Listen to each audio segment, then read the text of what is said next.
Dr. Reed, welcome. How are you? As good as one can be, considering the circumstances. Yes. Death and affliction seem prevailing themes of late.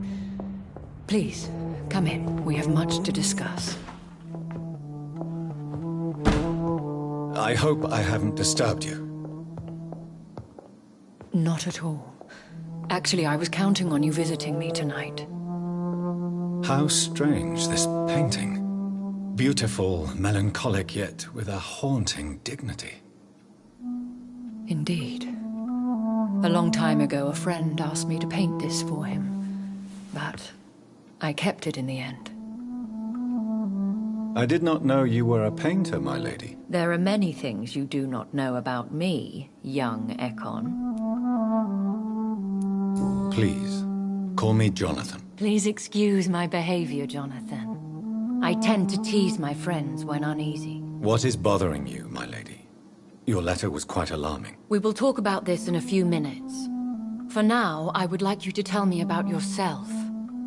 How have you been since we last met, my friend?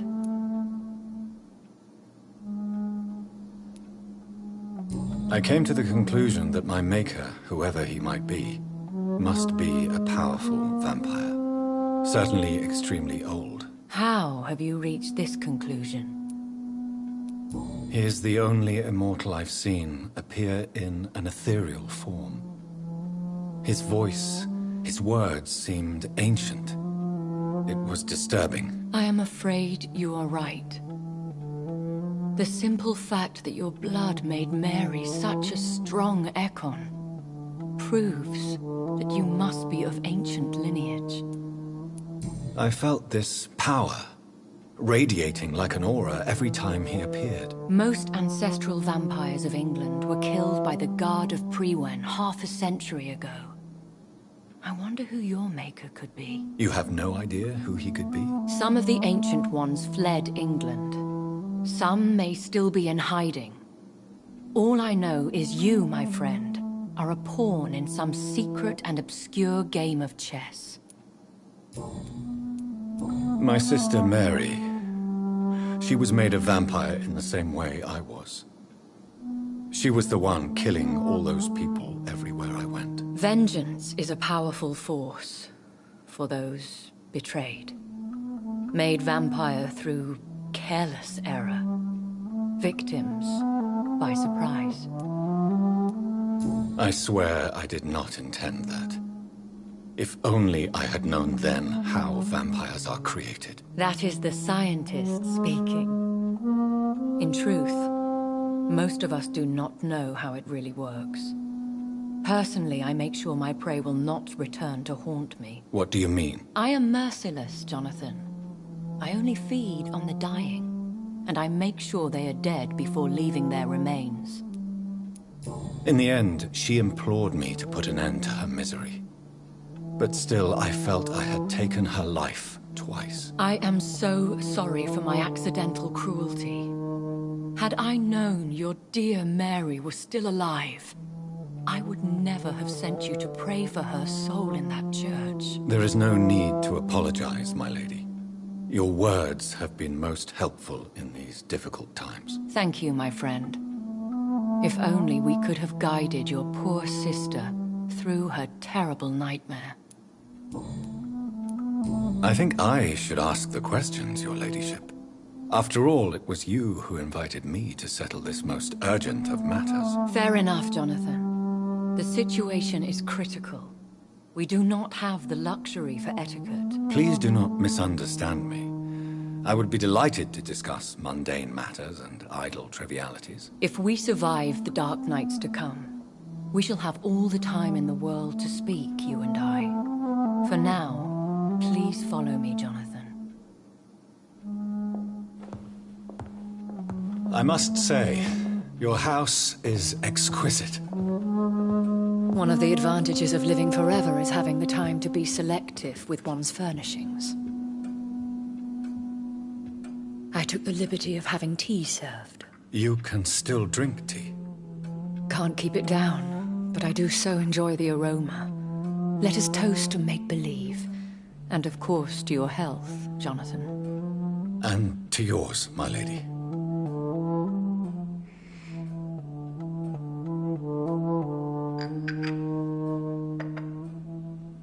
Please, call me Elizabeth. So, my lady, why, truly, did you invite me here? I've been asked to deliver an official invitation to meet the Ascalon Club. Who are they? Really? They are the embodiment of vampire law in Britain. Some say they influence the destiny of the Empire. Some believe they merely protect it. How many are they? Only a small number of powerful and deceitful immortals. All of them entangled in a sticky web of shadow cabinets, influencing trade. Will they fight the guard of Priwen? I doubt it. Fergal was Lord Redgrave's executioner forever and a day. By defeating that beast, you deprived them of a powerful weapon. Why use you to contact me? Because they know we are close. The Ascalon Club has many spies. Their main occupation is gathering information, and then deciding how to use it. Have they threatened you in any way? Not at all. Their message surprised me at first. But it is only logical, considering the critical situation in London. Why not ask for your help? Since you are obviously a powerful and influential immortal yourself. You have to understand that I am invisible to the eyes of Ascalon, for I am a woman. That suits me well, as long as they leave me alone. Should I trust them? Of course not. Do not misunderstand me. They can be very useful, but I believe their long-term goals differ from yours. Why meet them then? Because nothing truly important can be achieved in this city without their consent. They could be powerful allies in this current situation. Should I lie to them? We all lie, Jonathan. It falls to you to choose your behavior. The most important rule is to show them due respect. They have done nothing but impede my investigations since I became known to them. Why would they want to see me now? I guess they now see you as Ascalon material. They must have found out what happened to your sister. Proof of the potent blood flowing through your veins. I'm not sure I can accept their invitation. I have seen their handiwork. How Fergal the Beast imposed the club's law. You have no choice, Jonathan. Even I would not openly defy Lord Redgrave, the chairman of the Ascalon Club. What can you tell me about Lord Redgrave? Who is he? Lord Redgrave is the founder and chairman of the Ascalon Club. Most mortals know him as the Earl of Bristol. He is rich and extremely influential. Have you met him? Only on rare occasions, for he never goes outside the club. And women are not awarded membership, even immortals. How old is he? How long has he been a vampire? Lord Redgrave claims to be the progeny of William Marshall, the most valiant knight who ever lived. If that is true, he could be very old. How powerful is his reach? The Ascalon Club may be the most influential secret society in England. Not all its members are immortals, but they are all very powerful. They are not all immortals. How is that? The club is mainly comprised of political figures who seek the safety and expansion of the Empire. The most loyal are awarded immortality. Any familiar or famous names? As the richest, most relentless British tycoon, Aloysius Dawson is considered ideal Ascalon material and has been watched for years. If you are convinced I must meet him, I will heed your advice. Thank you, Jonathan. I understand your reluctance to brush shoulders with London's vampire elite. But we have no choice. Is the situation that critical? Yes. The Guard of Priwen has called for a second great hunt of our kind. and they will stop at nothing to eliminate us. Will the Guard of Priwen and the Ascalon Club fight each other? I doubt it. If Priwen really launched a great hunt, I think most of the Ekons I know would flee the country to escape the bloodbath. I think I saw them kill an Ekon on the way to your house.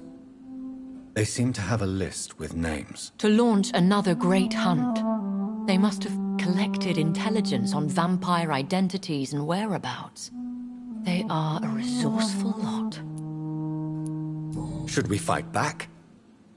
I will not be hunted down like an animal again. I admire your courage, Jonathan. But the best way to fight them is to put an end to the epidemic. This is the only way to clear the air. What is a great hunt? The first great hunt was launched about 75 years ago. In just a few nights, the Guard of Priwen located and destroyed most of the old British vampires.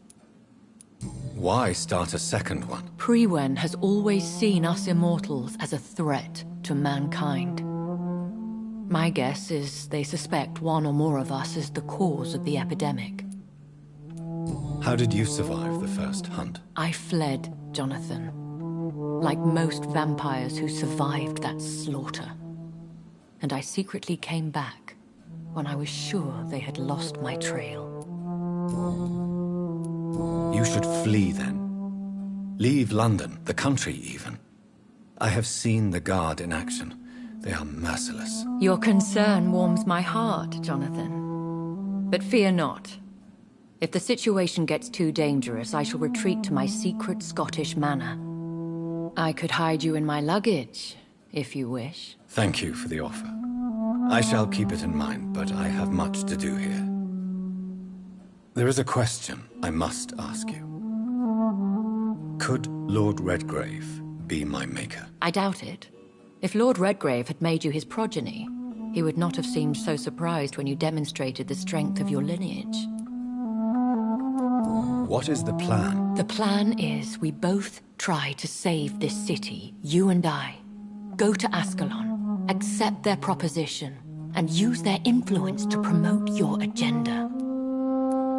How can I save London? The epidemic is the priority. You must find its origin and put an end to it. This is the best way to solve the crisis.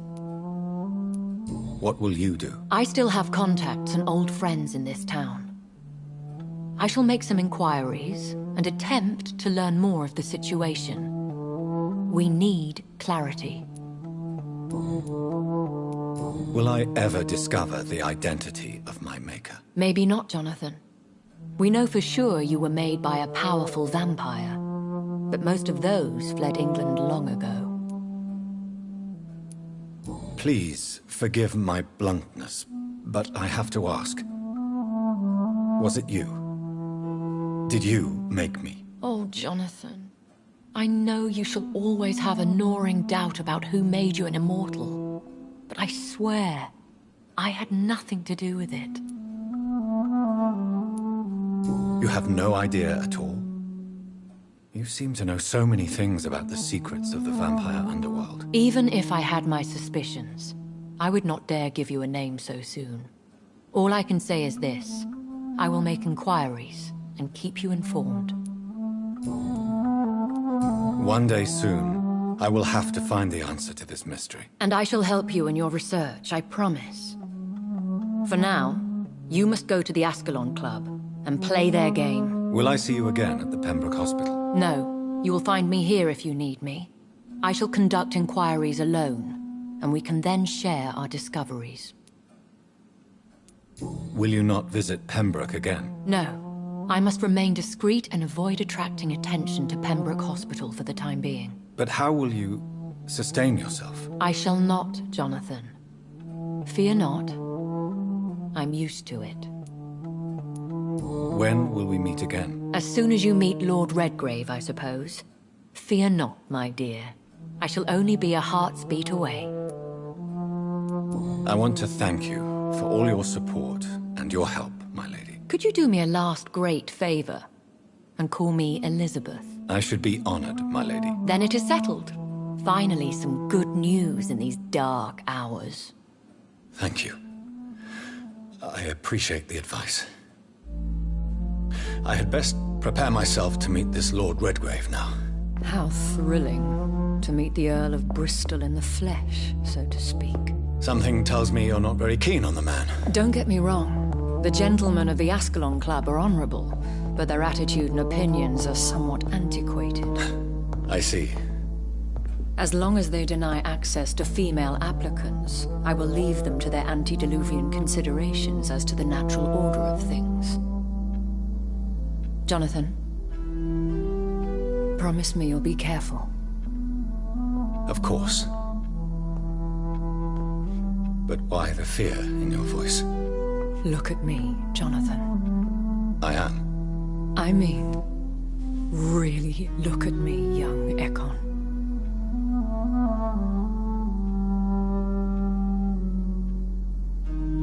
We may be deceptive by nature, but this heart of mine has always told the truth.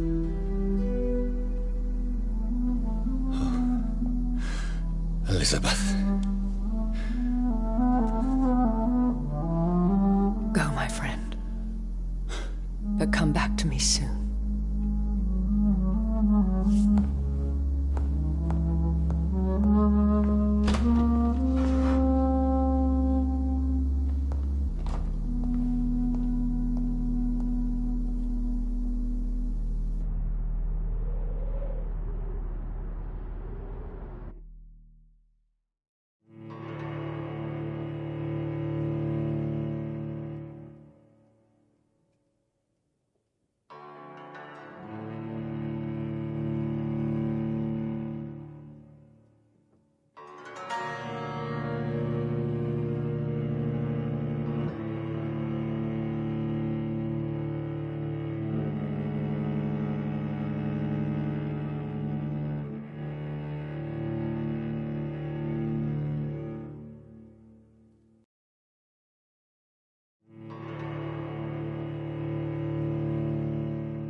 So, time to visit the Ascalon Club.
I have this thirst for blood.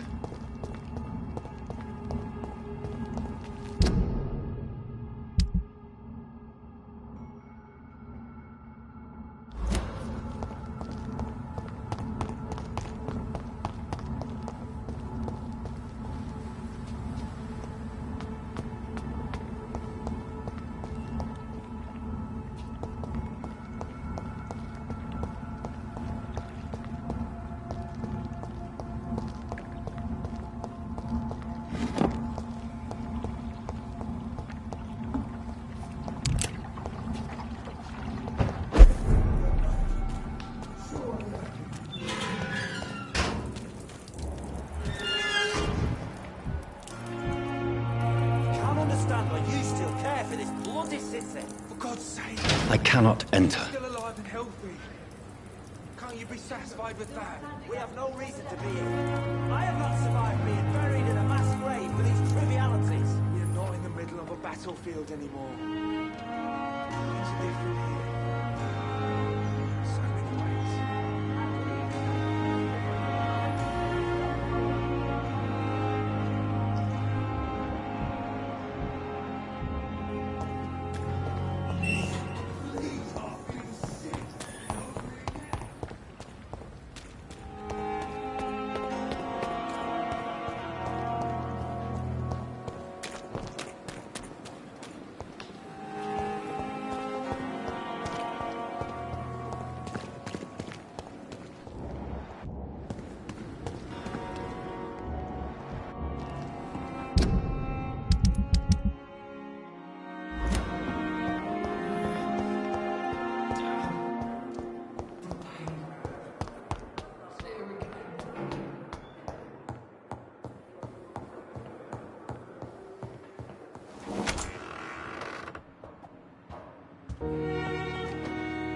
Hello, Jonathan. Back from the city already?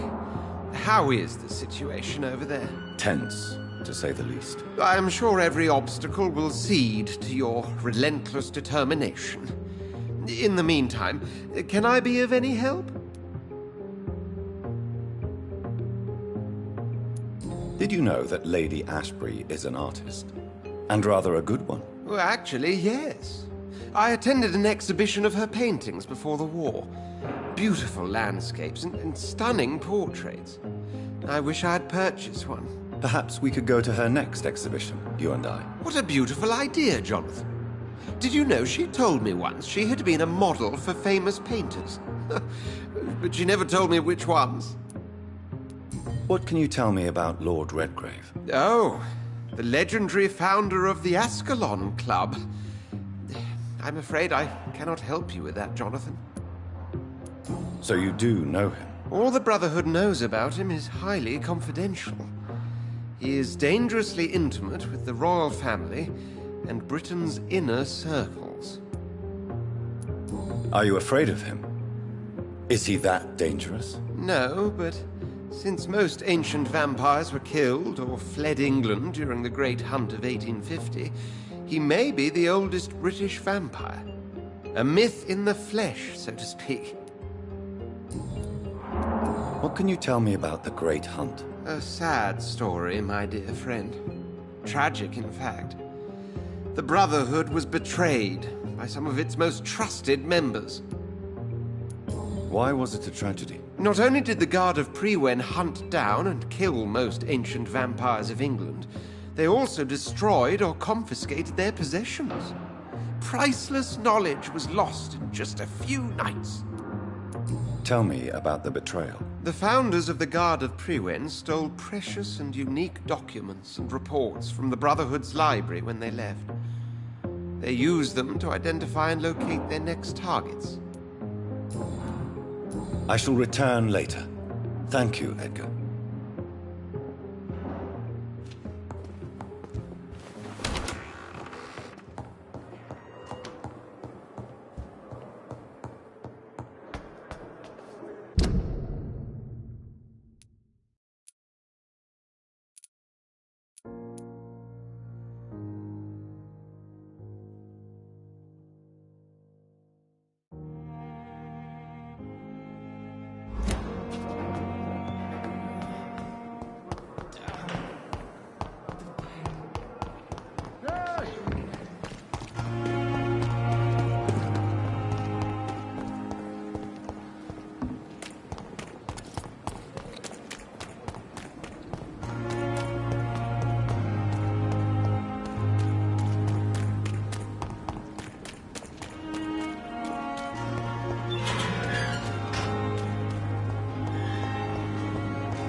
Killing's all you deserve.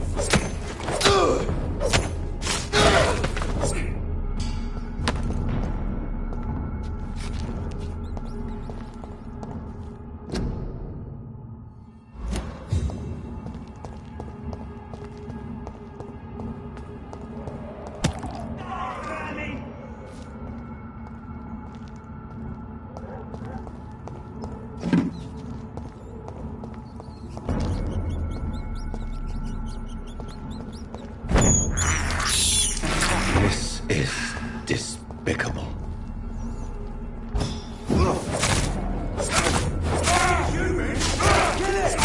He's dead!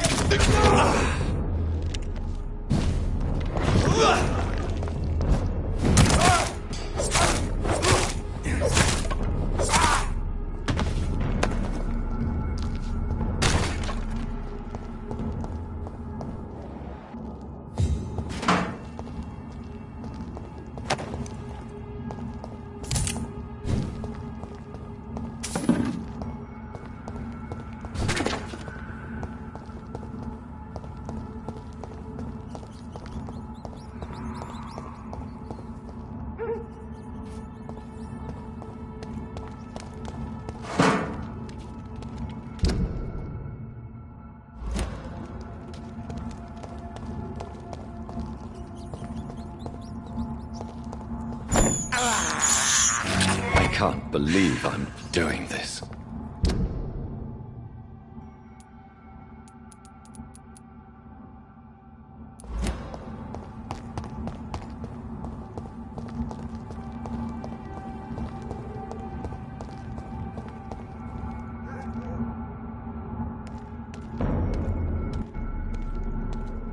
I'd head back if I were you, sir.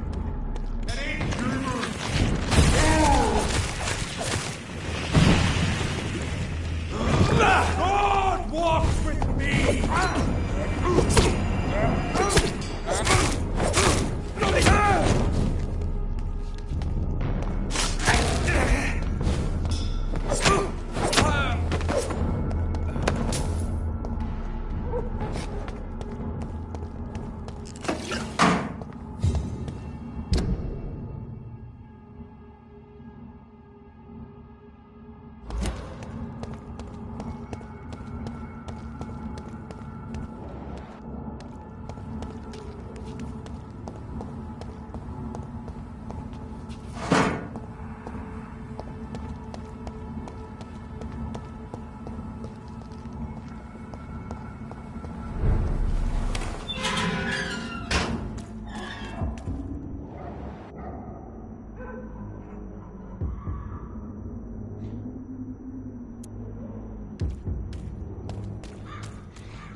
Good evening, Christina. Change your mind, Mr. Reed?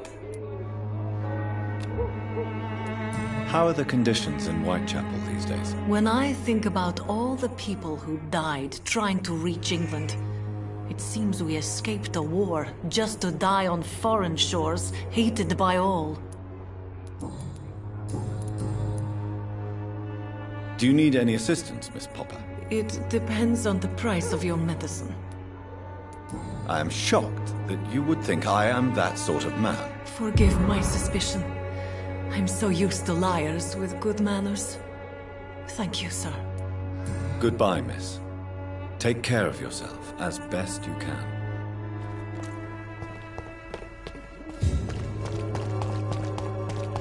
There's something going on in this district.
Watch out, boys! He's done for!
Hello again, Jonathan.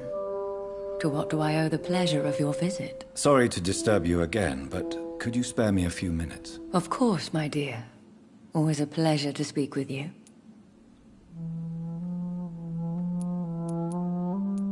Concerning your investigation, Yes? are you truly seeking to identify my maker? I cannot promise you anything, but yes. I am conducting some research of my own. Do you think we shall ever see better days? Or at least, better nights? I know not, Jonathan. I have seen some horrid days in my long lifetime. Experience has taught me that one cannot outrun the fates. When all of this is over, the war and the epidemic, we could leave the city for a while. Travel around Europe, you and I. Traveling is always so complicated for us poor creatures of the night. But yes, I would be glad to travel the world with you, my dear. Will you tell me your story one day, Lady Ashbury? One of them, perhaps. I have had so many lives, Jonathan. Eternity may not be enough to relate them all. Do you know if the epidemic has affected many people in the West End? I confess I've been more concerned by events in the East End. The wealthy have more efficient ways of dealing with infection. But this is no common epidemic. That is true. I must tell my daughter to stay at home for a few days, but the girl is stubborn and fiercely independent, much like her mother. Goodbye, Elizabeth.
It's locked, all right.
It's locked.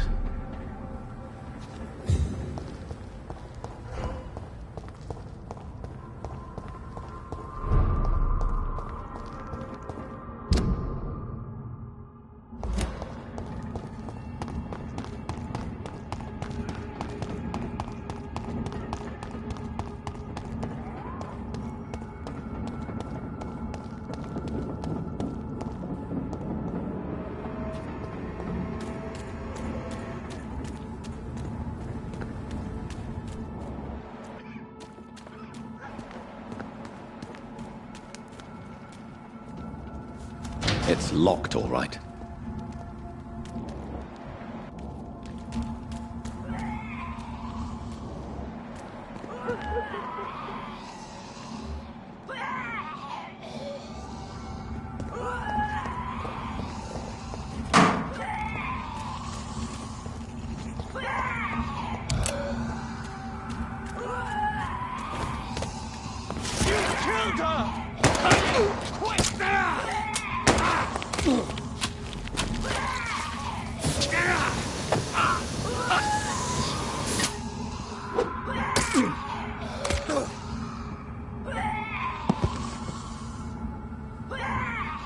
Recognize him? No. This one ain't on our list. Well, that's one less anyway. It'll make McCullough happy. That was the vampire I saw earlier. This war takes no prisoners.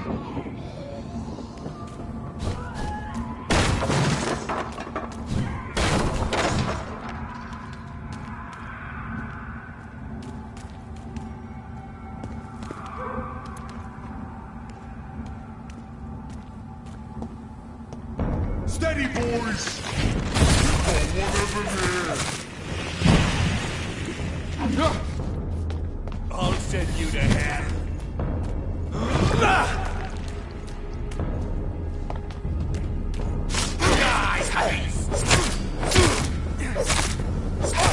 Hey, monster! You! Get back in the grave!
It's locked.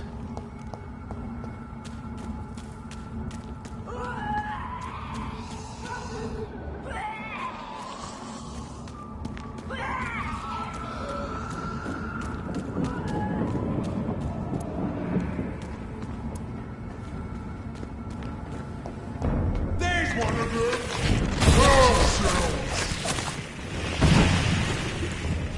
Die, beast!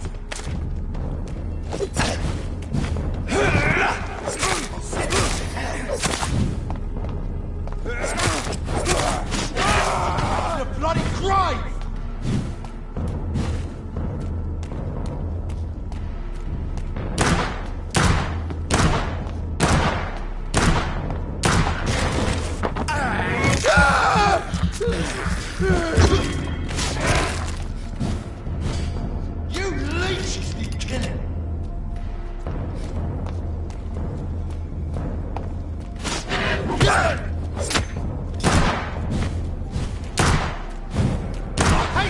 witches!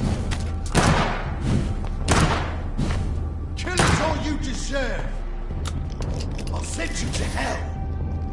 I'll kill you.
It's locked, all right.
The West End.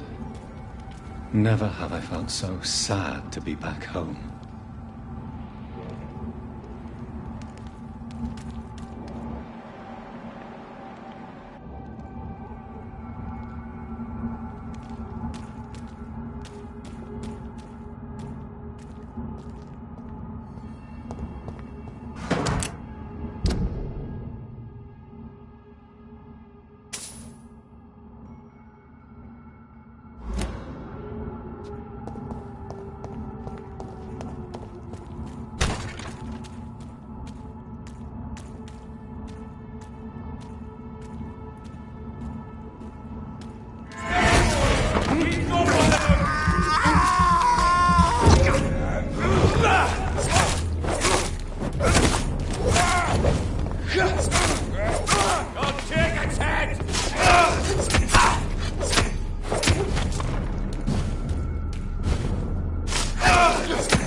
The Ascalon Club. The heart of British vampire society. Not quite as subtle as I expected.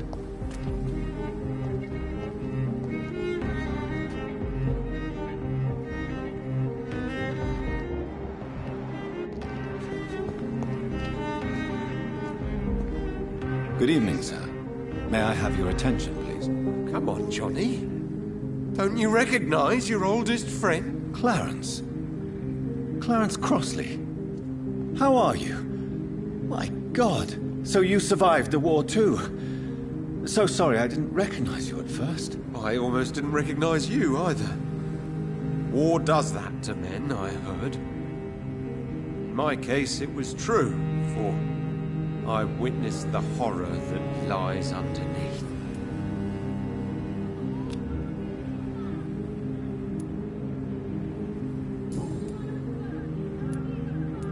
When did you escape the war and return to London? You know what's funny? I almost never think about the war. Not anymore. I'm involved in another kind of battle now.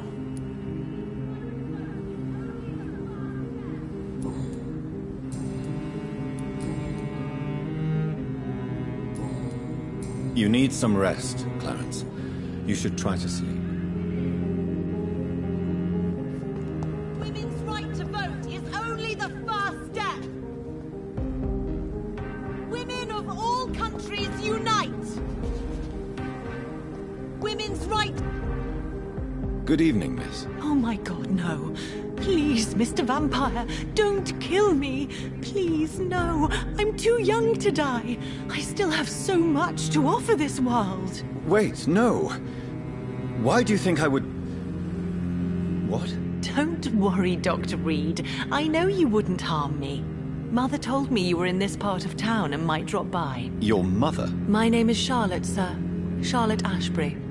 My mother taught me long ago how to recognize the signs that betray a vampire. I understand she also taught you how to tease and gently mock innocent young Econs. It's a pleasure to meet you, Miss Charlotte.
Tell me about your adoption. What do you want to know?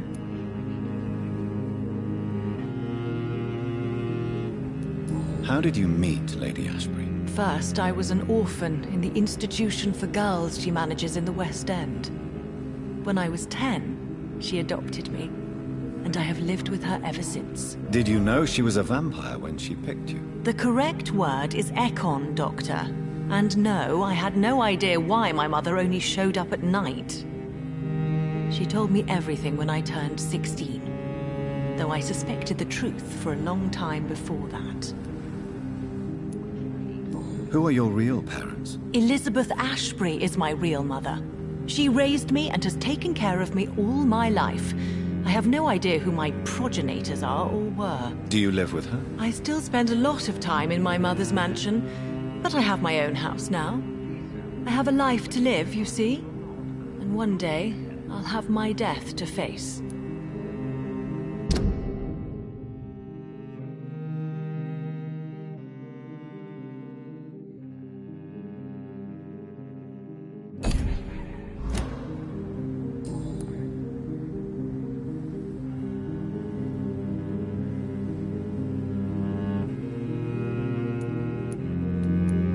What exactly has your mother told you about me? Your name and profession, obviously, and the mystery about your maker. I'm sorry to hear about what happened to your sister, sir.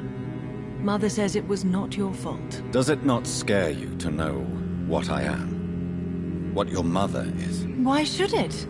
My mother is the most compassionate woman. Must I be wary of her, Dr. Reed? Or you? Perhaps it's wise for a mortal never to totally trust a vampire. Your mother herself told me that we Ekon are creatures of deception. Maybe it's because we seem so alive. That may be true for a naive girl, but I have the best teacher when it comes to getting rid of an insistent immortal. Your mother is not like any other vampire I've met. I believe she thinks the same about you, Dr. Reed. What do you think about this part of town? I was raised here, and I suppose it feels like home. You grew up in this part of town too, did you not? Yes, I was born a few streets away. A small world, is it not? Did you ever imagine that my mother was your neighbor all that time? That you could have met her in a dark alley at night? You won't trick me twice, young lady. We both know Lady Ashbury never hunts or attacks prey at random. Come on, Doctor. Don't tell me you never thought about that possibility. Her fangs on your neck. Oh, are you blushing, Dr. Reed? Is there something that's bothering you? Too much selfishness and individualism for my taste. Even when there was no epidemic. Even if that's partly true, may I remind you that many charitable institutions are financed by the selfish and filthy rich. I suppose you're right. But society must reform and renew itself, or we are all done for.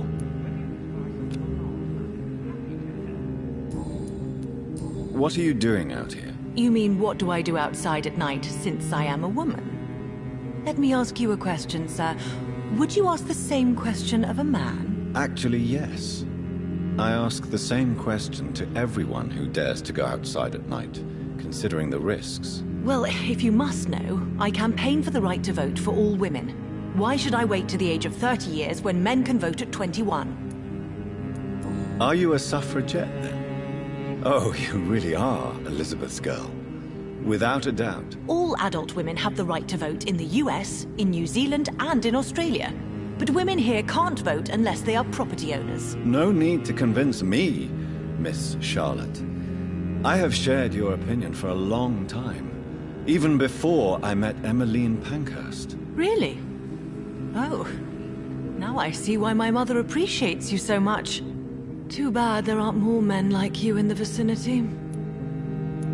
How are the locals reacting to your claims? People here can't wait for a wall to be built to isolate the West End from the rest of town. That's how progressive they are. If this happens, Emily and I will blow it up. Explosives are very dangerous, young lady. And who is this Emily? She is my best friend, and a suffragette too. She was supposed to campaign with me tonight, but hasn't turned up. Have you any reason to be worried about her? Recently, Emily started to believe in... well, she got interested in vampires. I'm afraid she might be in trouble. Let me guess. You spoke to her about us, didn't you? Despite your mother's warning. I think I should try to find your friend. Oh, that would be top-notch. I can tell you where she might have gone. You have my thanks, Dr. Reed. And please, don't tell my mother.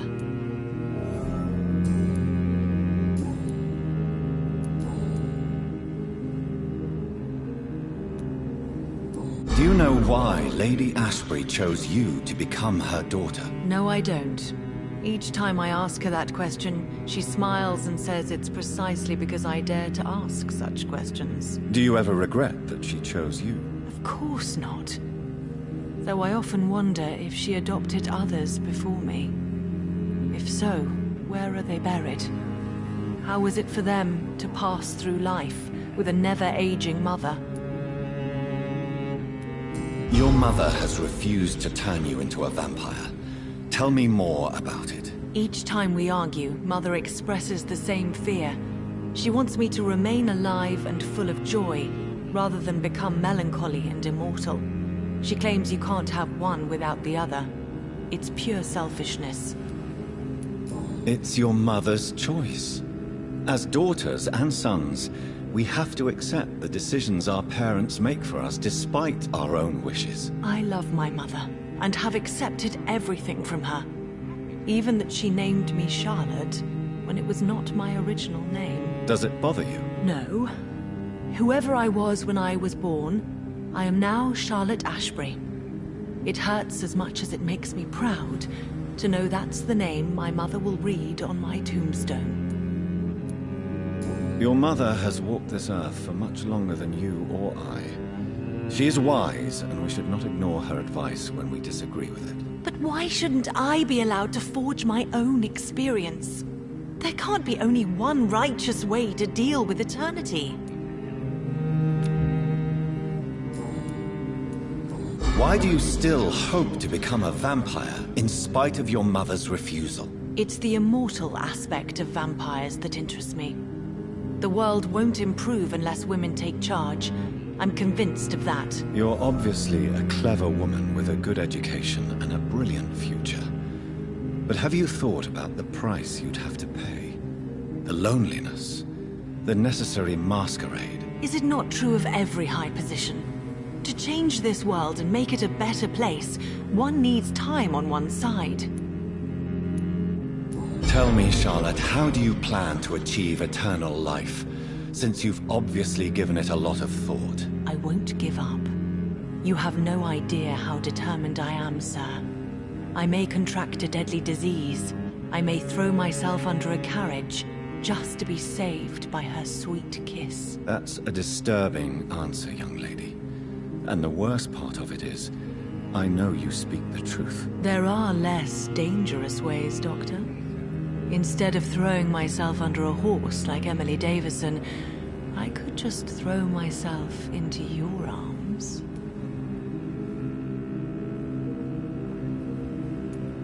Be careful what you wish for, young lady. I could gaze at you right now and then take you to a shady corner and have my way with you. And leave your carcass to the rats. You wouldn't dare. My mother would know. She'd never forgive you. How could she suspect me? Do you know how many vampires are lurking in the city tonight as we speak? Vampires with a worse sense of humor than mine. Oh, my God. For one second I thought you actually... Excellent, Dr. Reed. Very convincing. Goodbye, Charlotte. Give my best regards to your mother when you see her. She's been quite busy these last few nights. I suspect you may see her before me.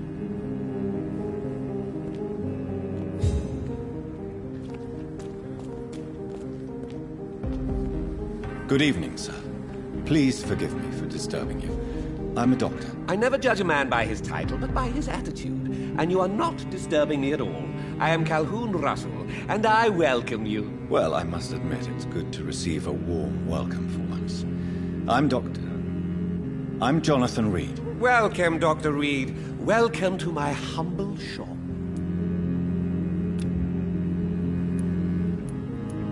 I may have a look at your goods, Mr. Russell.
It could be someone you know.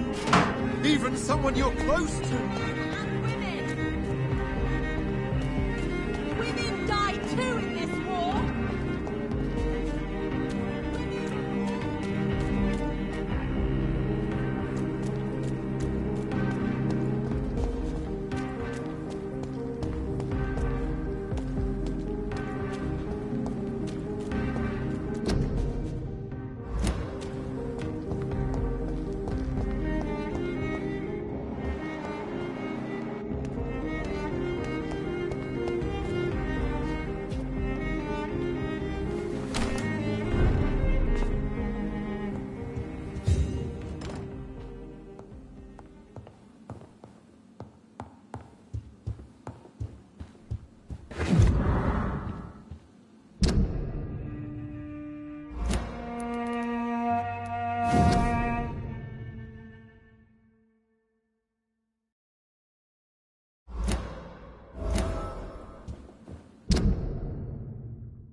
Good evening, Avery.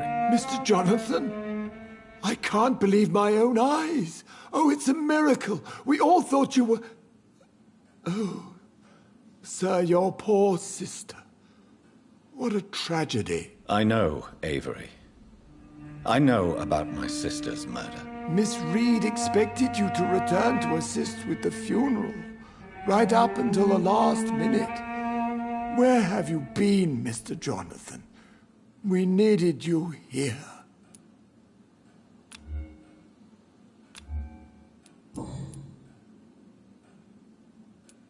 How is my mother? Not well, I'm afraid, sir.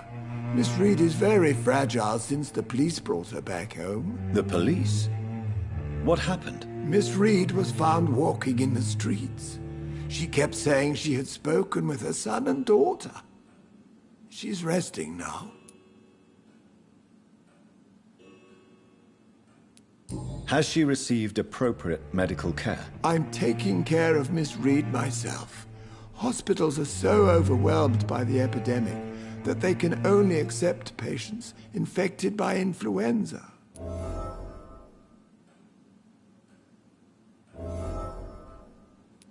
Perhaps we could arrange a short trip. Somewhere sunny, like France. She has always been very fond of France. I think leaving London could do her good. I'm afraid Miss Reed is too frail for the moment. Recently, she started going out at night without remembering it. I have to watch her carefully.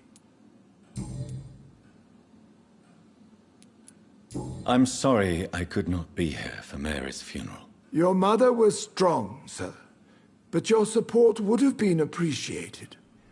Apart from the priest and I, no one else attended your sister's funeral. To be present at the funeral with you both was my dearest wish, Avery.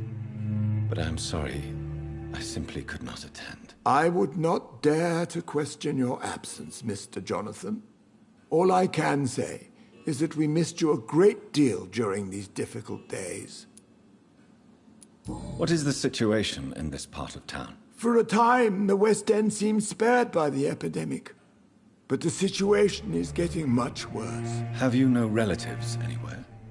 I'll understand if you want to take a few days to see family. Your father managed to guarantee my earnings as long as I take care of this house, sir.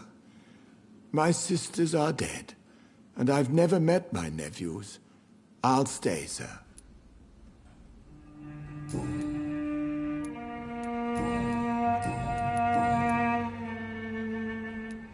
Tell me the truth, Avery. Do you feel forced to stay here? Would you leave this house without the arrangement made by my father? No, sir. I have nowhere else to go.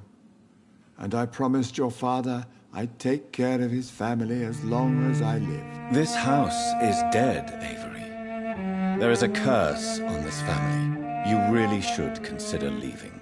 If only you could have been here sooner or more often.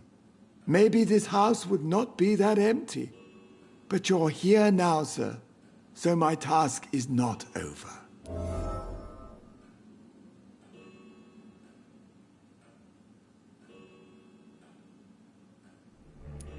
You have served this family extremely well, Avery. Your support during these terrible times is much appreciated. Then I will stay. All I ask is that you take care of my own funeral if I die before the end of the epidemic. No mass grave, please, sir. Do you really think I don't take enough care of my mother, Avery? Yes, I do, Mr. Jonathan. You clearly have something more to say. Speak your mind, Avery. I know you work hard to help the sick, but what will you do once the epidemic is over?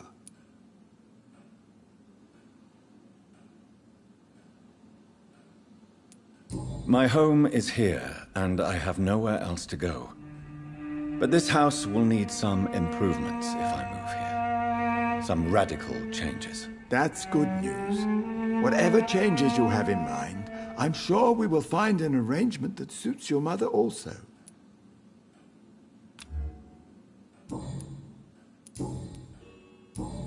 Goodbye, Avery. Please watch over my mother until I return. Of course, Mr. Jonathan. But please return as soon as possible.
Mother, good evening. Jonathan!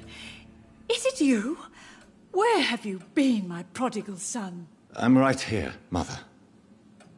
I'm finally home. Yes, for this son of mine was dead and is alive again. He was lost and now found. But where is your sister? Where is Mary? Mary? She is gone, Mother. I know she's gone. The question is, when will she return as you have? I miss my grandson so much. It's been days since their last visit.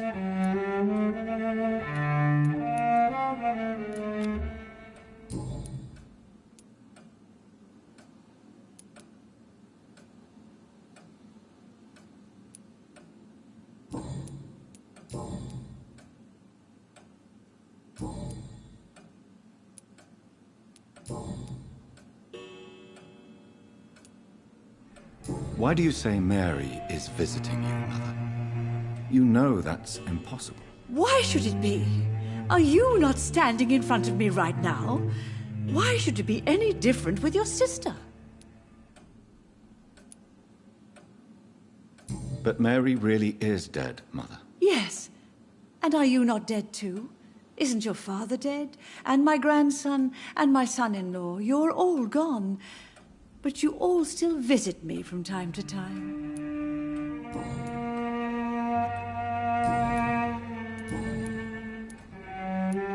Have you returned to Whitechapel Cemetery since Mary's funeral? I never want to go back to that awful place. Wait. I think I went back once. And you were there too. And Mary? No, that can't be true. It was just a bad dream, Mother. A nightmare, yes. Mary was so angry.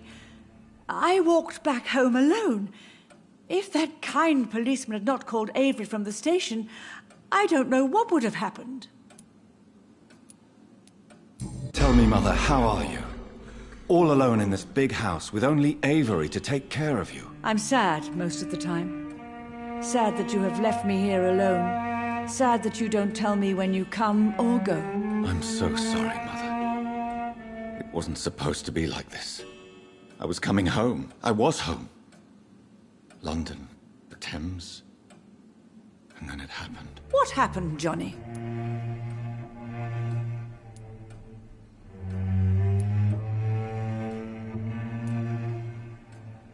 I lost my way. Somewhere between the boat and the house, my life changed completely. You should have told me, Johnny. I would have understood. You always were a secretive little boy. Mother, do you know what's been going on in this area? Not really. I don't go out much due to the epidemic, and when I do, I tend to get lost. What do you mean you get lost? I hope you don't go outside alone. Of course not. When I go out, your father always comes with me, but he leaves me there sometimes, and I have trouble finding the way back.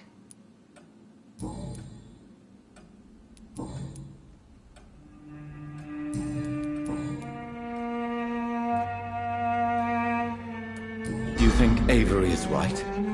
Do you think I should take better care of you? I don't blame you, but you abandoned me, son. A mother should not survive her children. It's unbearable to know you're not here anymore. I know I have failed you since I returned. I even watched you bury Mary from a distance. From now on, I will protect you. You have my word. You don't have to apologize to me, Johnny. Do you think I did not notice how much you have changed? Have I changed that much, Mother? Am I still your son? You are still, and you'll always be. Despite your pale skin, your bloody eyes, and that echoing sadness in your voice. Do you need anything, Mother? Can I help you? I just want you to stay with me, Jonathan. Your room is ready. I asked Avery to make your bed. I'll stay as long as I can, I promise. Do you need anything else? Just one thing. Stop staring at me like that. As much as I love you, it breaks my heart to look at those empty and dead eyes. Are you working on a new painting? Not recently. I have trouble focusing on my subject and my mind quickly drifts. It's the same thing when I try to write poetry. I recently met a talented painter with an excellent technique. I wish you two could meet. I'm sure you'd like her. I'd be glad to meet her. What is her name? Is she famous? Is she dead too? She's not famous, and her name is of no importance. And yes, she is also dead. The important thing is, I hope you two get along. If she ever fancies meeting your mother, I'd be glad to welcome her into my home.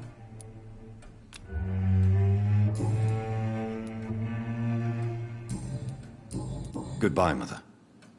Try to rest now. Goodbye, son. Please come back soon.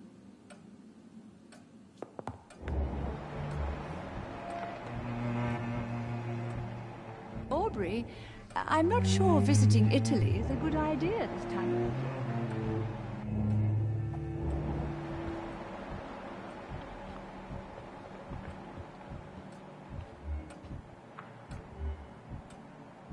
Jonathan, my dear, bring me my glasses. I feel like reading.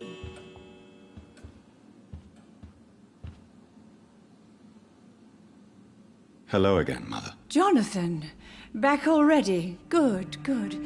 I was just about to go outside to find you. You shouldn't stay away for so long. Goodbye, Mother. Try to rest now. Goodbye, son. Please come back soon.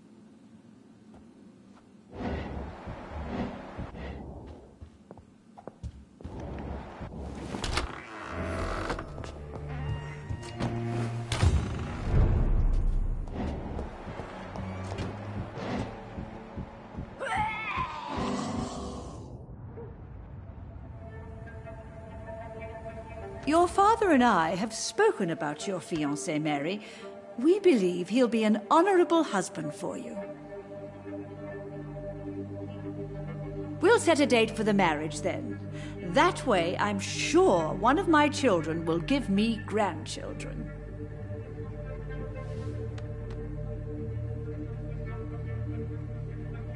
I understand your thirst for knowledge, Jonathan, and your father and I are proud of it. But you are not that young anymore, my son. When will I meet your soulmate?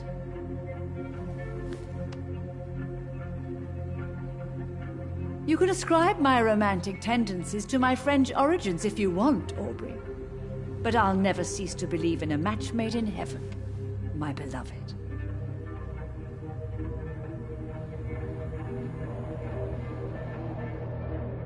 I really wish you could meet her, Mother. You would love her.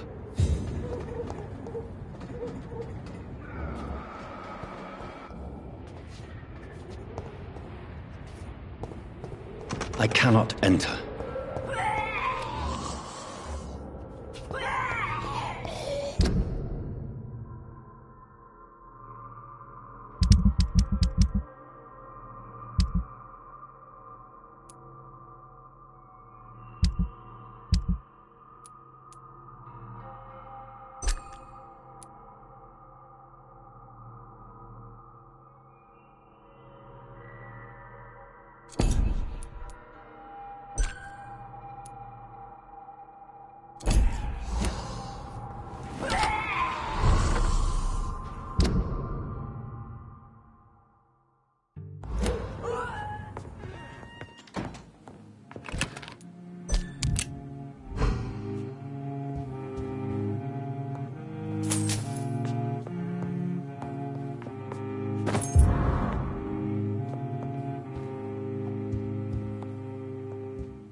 Hello again, Mother. Jonathan, back already. Good, good. I was just about to go outside to find you. You shouldn't stay away for so long.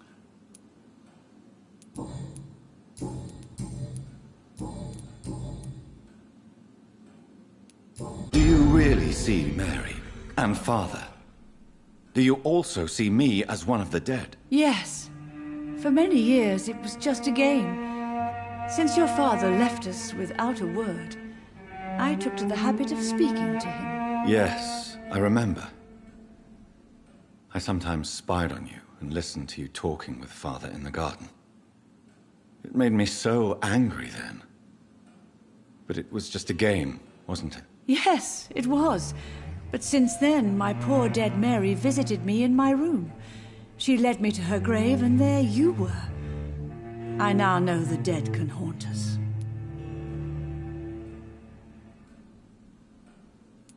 Should I leave you alone? Just ask, and I swear you'll never hear from me again. Oh, no, Johnny. You're always welcome in this house. And one day, when I finally die, we'll all be together again. Just as Mary promised us. I'm so sorry. You did not deserve to endure this. Mary should never have done this to you. That's true, my son. But you know what the worst part is? I liked it when Mary spoke in my head. Now she is silent, and it makes me so sad.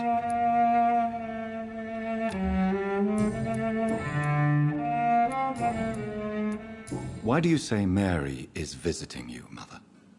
You know that's impossible. Why should it be? Are you not standing in front of me right now? Why should it be any different with your sister? But I'm not dead, Mother. I'm really here, talking to you, trying not to cry. Oh, it breaks my heart to have to tell you this. But of course you're dead, my darling boy. Just look at you, as pale as my Mary. Goodbye, Mother. Try to rest now. Goodbye, son. Please come back soon.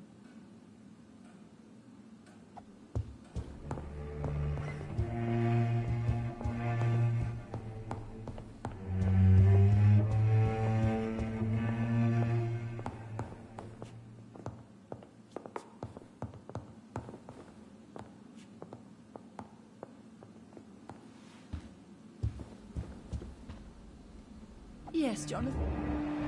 Spending next summer in France. Absolutely. Why not?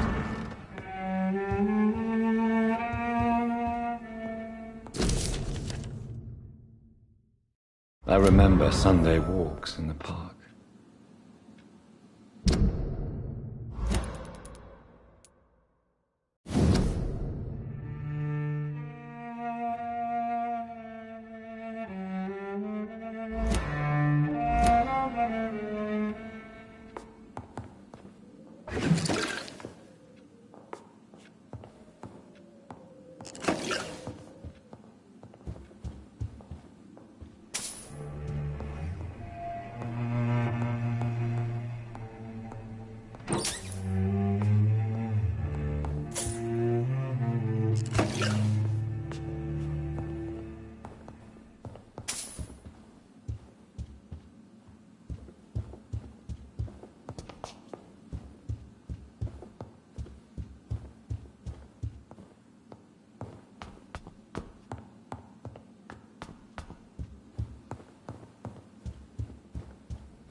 Yes, Mr. Jonathan?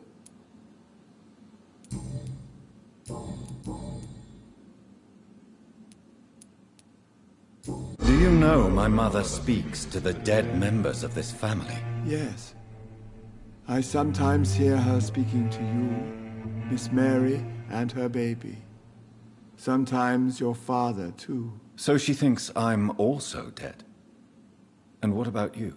I believe she only sees her relatives as the dead she speaks to, Mr. Jonathan. It breaks my heart to see Miss Reed like that.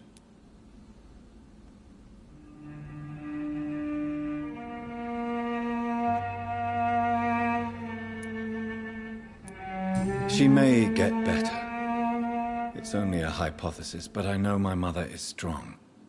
Whatever illusions have clouded her mind, they will fade in time. Yes. With time, Miss Reed will recover from this cursed year. I know that your return can only be beneficial to that process. I found an old letter written by my father and addressed to me.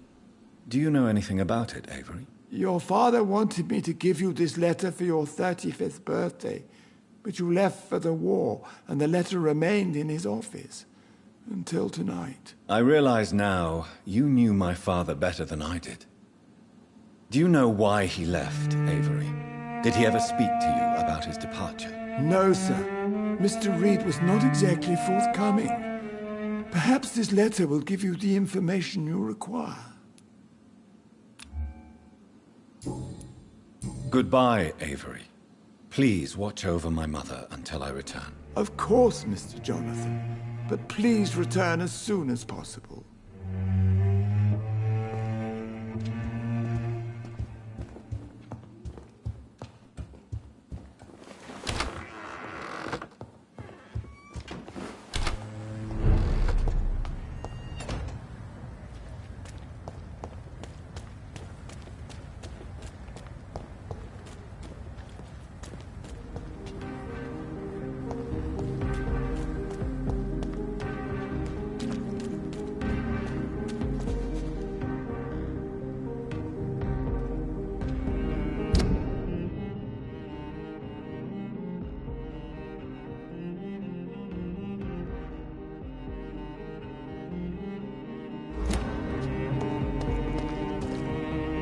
Good evening, old chap.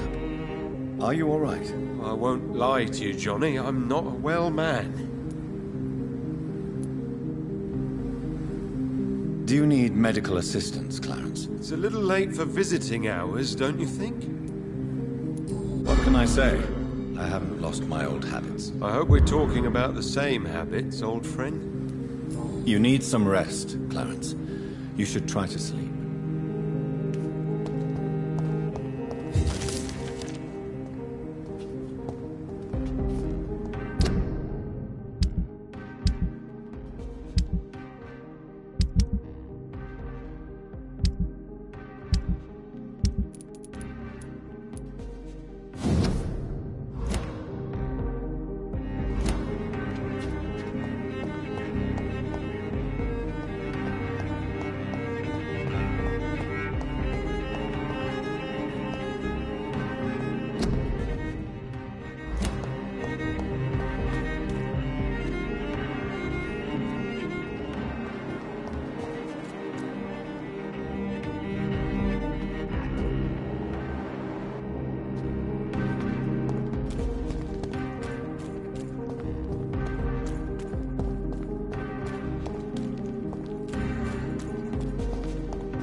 You give me no other choice, Clarence. Yes, my love, it's a new tea I bought. Not too bitter for your taste, I hope. Drink your tea, my love. Drink it to the last drop. And shut your damn trap for good.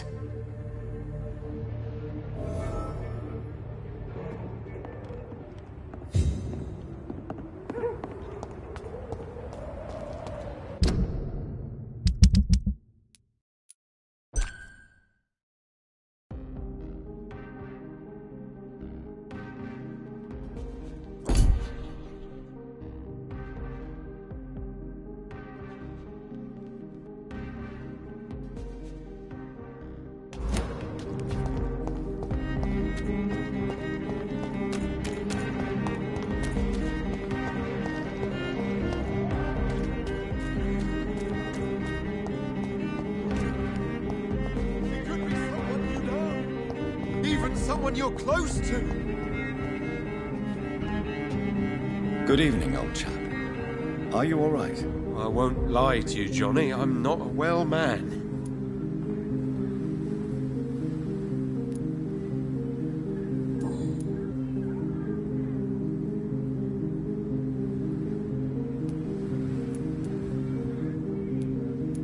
When did you escape the war and return to London? You know what's funny?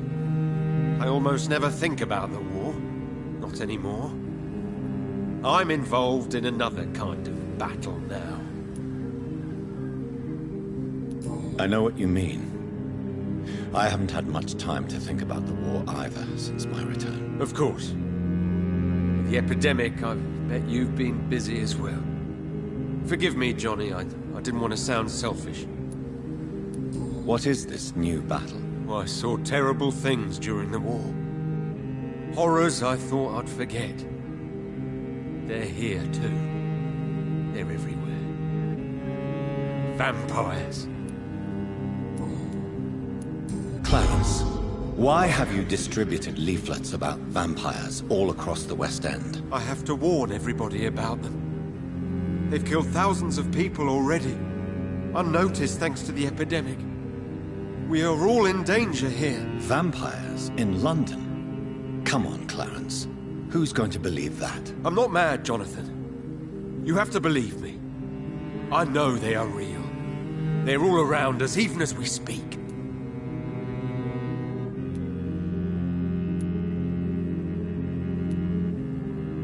Clarence, you've always been a reliable and a good friend to me.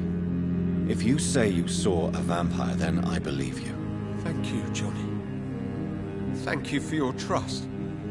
You don't know what that means to me. It's all right. But if you want my help, you have to explain exactly what happened. The first time, it was in Rouen. I saw an officer drink the blood of a soldier. I saw its teeth. Saw it bite. It was a vampire, Johnny, and they're here too.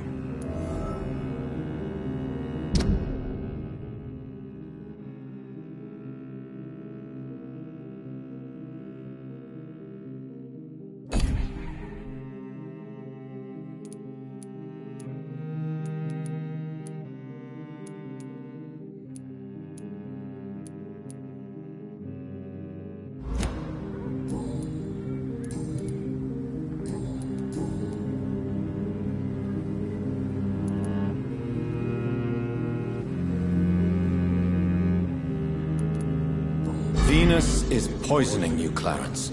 She wants you dead. So she really hates me that much now. My poor wife. I had no idea my research would drive her to such extremes. I'm sorry, Clarence. Why would you tell me that? First you returned from the dead, and now you tell me my wife is trying to murder me. You're a stupid bastard, but you're my friend, Clarence. And I don't have many left. I don't want you to die. Not like that. But I love her. I love my wife. Did I make her suffer that much? Have I become such a burden? So you have no suspicions about her at all? Nothing in Venus's behavior has seemed odd since you returned? Frankly, it's my behavior that's been odd. Ever since I got back from the war, she accuses me of being paranoid and delusional. How is your wife, Venus? We've spent so much time away from each other, and so many things have happened. But you're alive. You returned in one piece, and you have a family. How many soldiers can say the same? Believe me, it's not quite that simple. Unlike you, I'm not the man I used to be. Is everything all right at home? Surely Venus was relieved to see you return from France in one piece. Have you forgot what people are like in this part of town, Johnny? Venus fears for our family reputation. Now her husband has become the village idiot. Tell me what you have discovered about vampires, Clarence. They've always been here. And if you search for long enough, you realize others know about these devils too. I'm not alone. Have you shared your research with anybody else? No. But I've published my leaflets all across the city, hoping that someday someone will realize I'm printing the truth. What do you mean you're not alone? Who have you met? The Guard of Prewin, the Brotherhood of St. Paul's Stole, Ichabod Throgmorton. Those names always pop up when you dig deep enough. Have you spoken with any of them? No. With the quarantine, it's almost impossible to leave the West End. But as a doctor, maybe you could, Johnny. Are you asking me to help you prove the existence of vampires, Clarence? Yes, Johnny. Please, gather all the information you can find about vampires and bring it to me. You're the only friend I have left. I need you.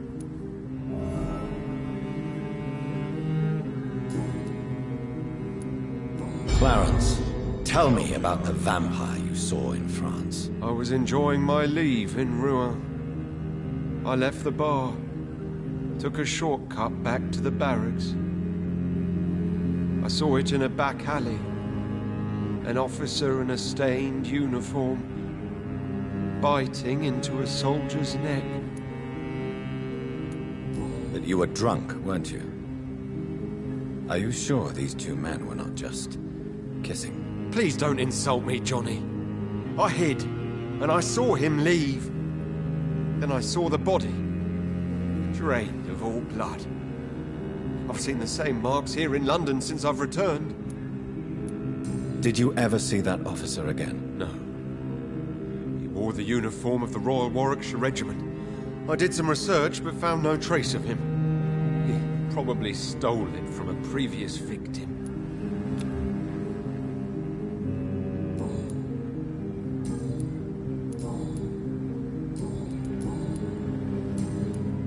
You need some rest, Clarence. You should try to sleep.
Hello? Is anyone there? Jonathan, is that you? I did not know you were back in London. Oh, my dear Johnny, I'm so sorry for your loss. Mary was such a sweetheart. Thank you, Venus. May I come in? I was going to bed, actually. Forgive me. With the epidemic, I tend to forget people are supposed to sleep at night. I'll tell you what. Come back tomorrow for tea. I'll be glad to see you then.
You make me sick, you juicy, warm treat. Damn it! Oh my, what have we got here? A dead rat. Oh, so gross, so tempting.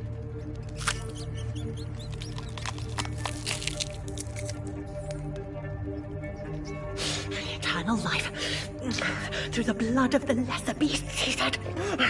Oh, dear God, help me.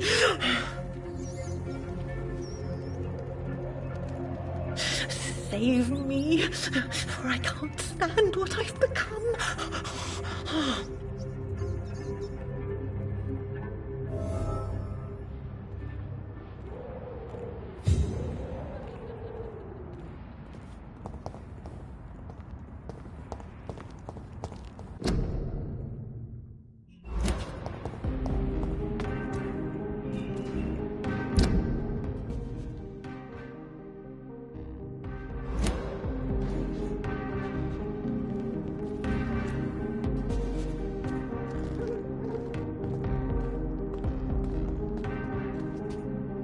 Good evening, miss. Can I help you? I'm a doctor. Dr. Jonathan Reed. I am Karina Billow. I don't need any doctor. The rats. Where are the rats? Miss, you don't seem well at all. Are you afraid of rats? Has one bitten you? No, it's me who bites them. Tasty, juicy, disgusting rats. I can't stop eating them. Help me, please. Help me to disobey the voice.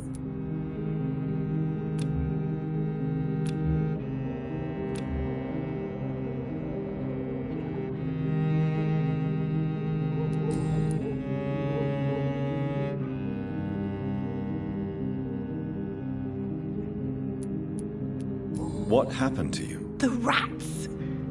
The answer hides in their little crunchy bones, their juicy, tiny brains. Miss Billow, please, try to concentrate. Why do you worry about rats so much? The voice in my head. He forces me to do so. Drink their blood, he said. Eat their flesh.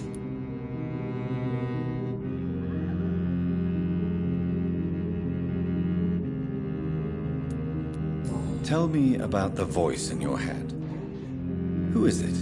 Can you describe it? Is it someone you know? Someone you met? Keep your mouth shut, he said. Don't ever speak about me, or I'll abandon you. Help me, please, Doctor. Do you feel compelled to obey that voice, Miss Billow? Even if you're loath to submit to it? Yes. Please. Help.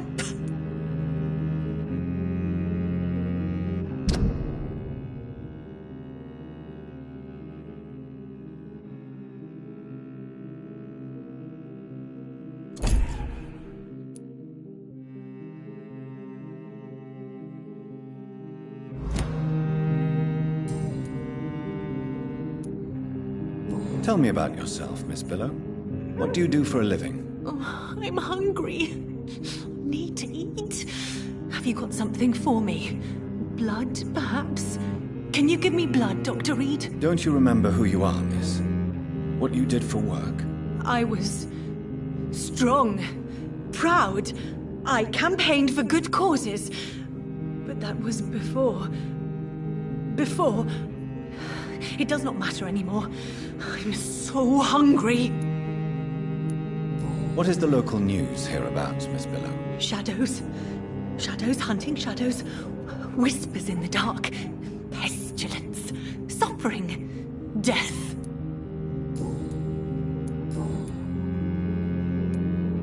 Why do you eat rats, Karina? Their flesh contains the path to immortality. I have to eat them all if I want to live. Help me. Please. Make it stop. I don't know if I can, miss. You have been tricked, forced to play a disgusting game. I don't know how to save you. Kill me then, Doctor. Never again. It is my decision. If I could, I'd do it myself. You're a doctor, but also a vampire, aren't you? Kill me, please. Make it stop.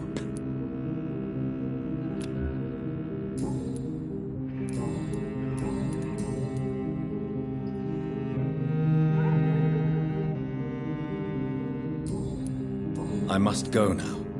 Goodbye, Miss Billow.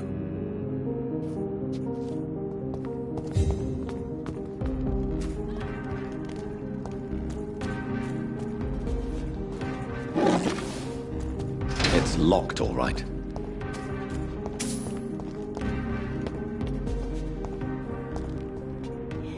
Eternal life, fresh, warm blood. Where are you? Where are you? Yes, eternal life, fresh, warm blood.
It's locked.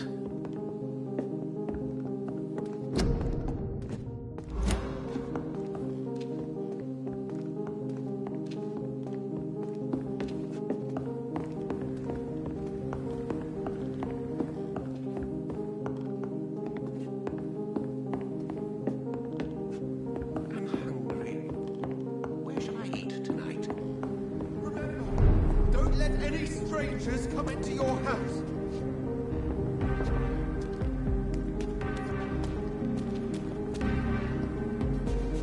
Good evening, Dr. Reed. A great night, what?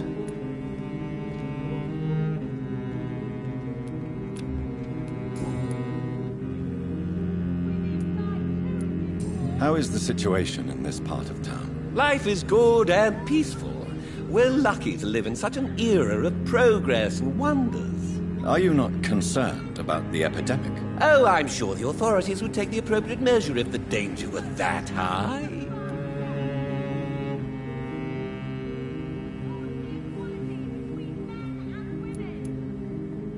I'm afraid the newspapers are seriously underestimating the situation. Things are critical, believe me. Well, that's news then. But I can't believe that things are that bad. Are you sure you're not exaggerating a bit? For the thrill of it?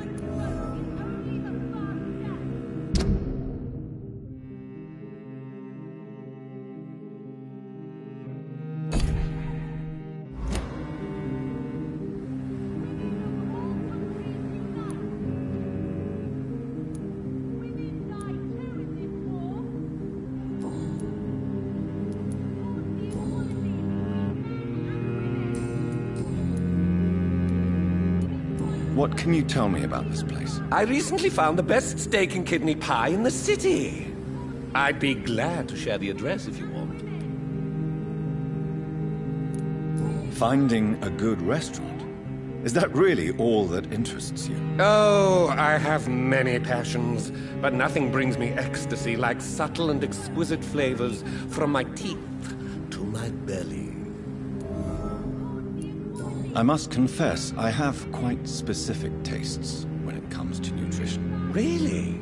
Well, I'm always happy to try new exotic meals. If you ever find an intriguing table, please share the address.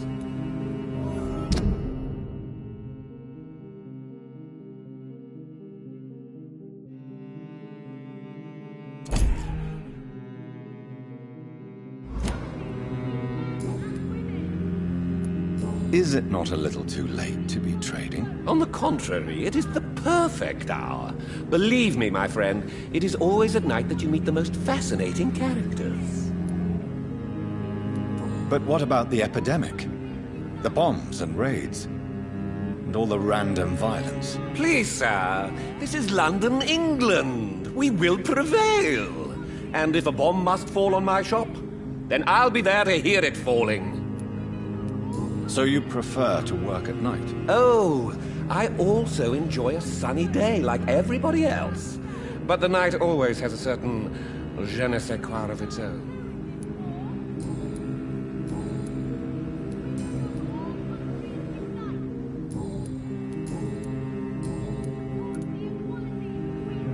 I may have a look at your goods, Mr. Russell.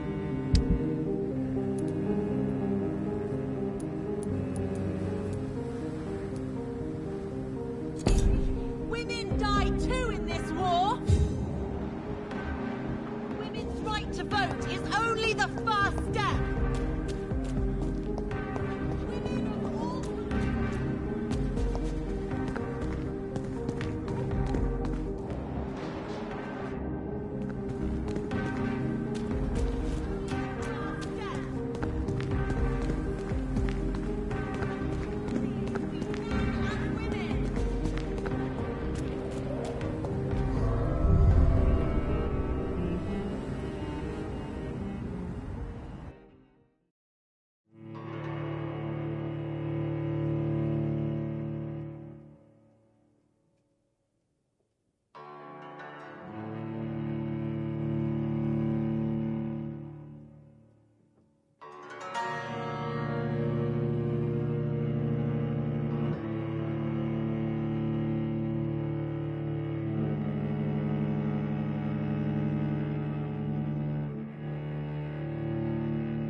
Do you know where you are standing right now?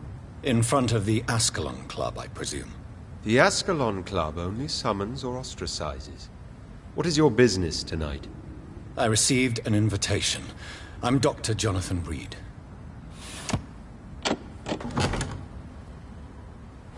Welcome to the Ascalon Club, then, Dr. Reed. Please proceed. Lord Redgrave is waiting on you upstairs.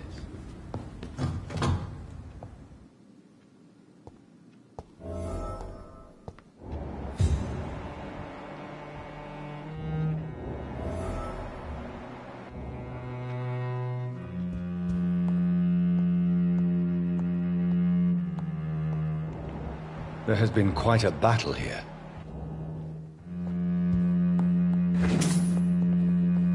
I'm sure the Ascalon Club has the money to replace the furniture.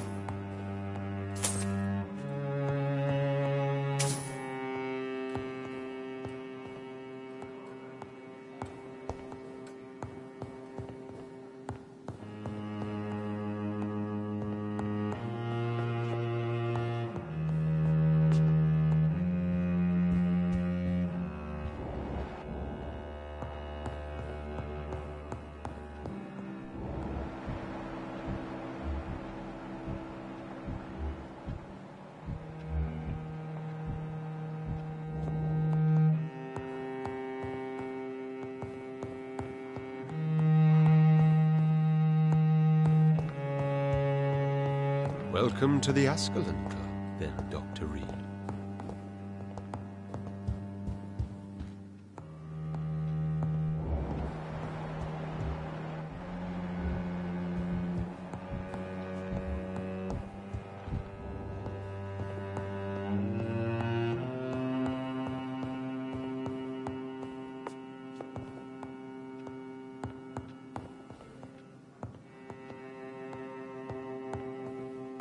I cannot enter.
It's locked, all right.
Good evening. We repel the intruders for now.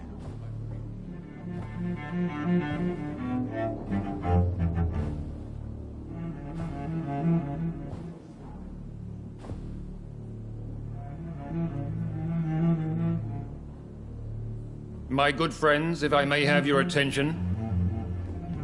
Behold our visitor, the good Dr. Reed. Newborn of blood so pure and strong that even my friend Fergal Bancher was no match for him. Here, here, here! Come forward, young Ekon, for we have so much to discuss. Welcome to the Ascalon Club, Dr. Reed. I am Lord Redgrave, Earl of Bristol and chairman of this exclusive association. Lord Redgrave. At last we meet. I've been eager to make your acquaintance. I've heard some astounding things about you.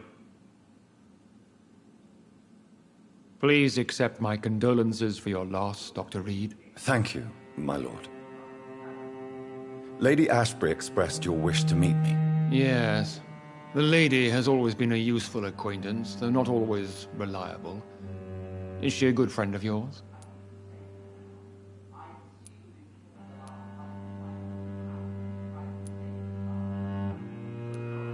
Yes, she is.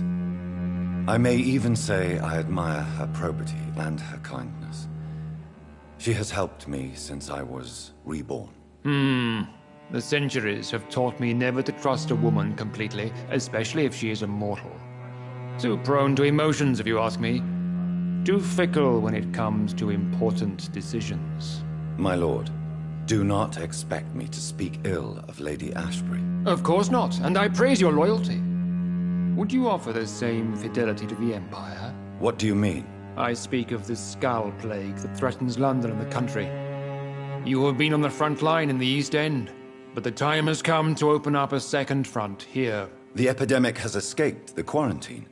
You have new cases of the outbreak. We don't know for certain, but we cannot allow the disease to threaten the prominent heads of Great Britain.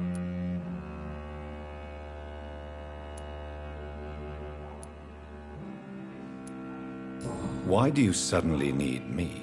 The Ascalon Club only recruits the best, and you definitely fit the bill.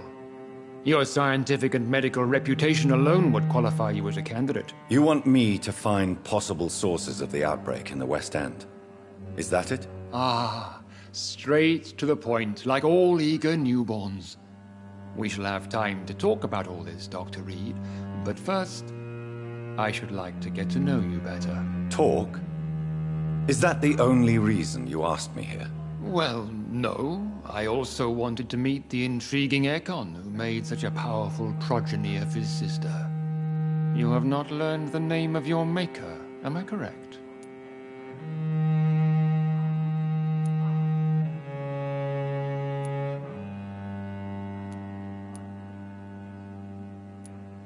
No, I haven't. Have no embarrassment, Dr. Reed. We all make mistakes. But whatever your lineage, you are definitely Ascalon material. What do you mean? I would like you to become a member of the Ascalon Club, and to serve me as such. Before I accept, I have so many questions. Please ask.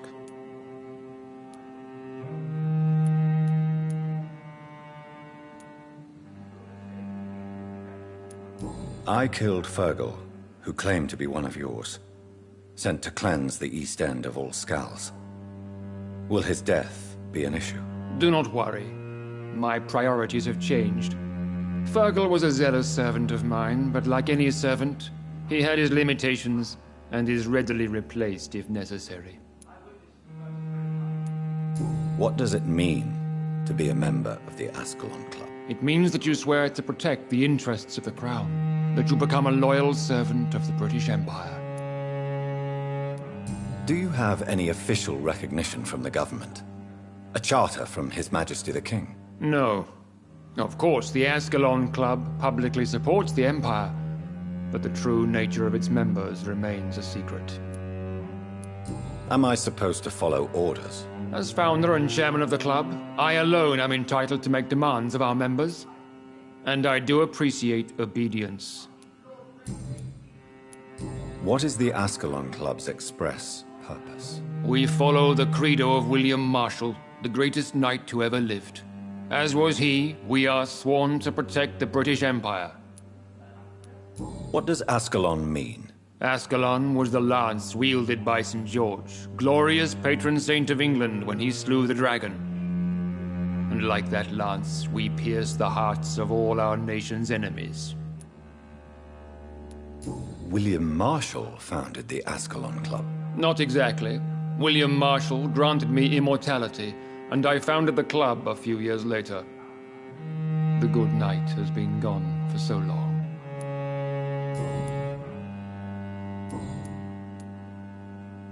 I agree to join the club. This is good news. Good news indeed in these crucial times.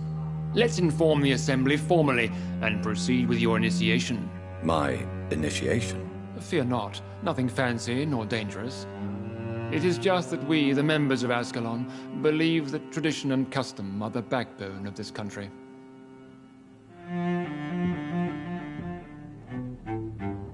My fellow members, dear friends, please gather and welcome this Ekon as one of our own. Is he worthy?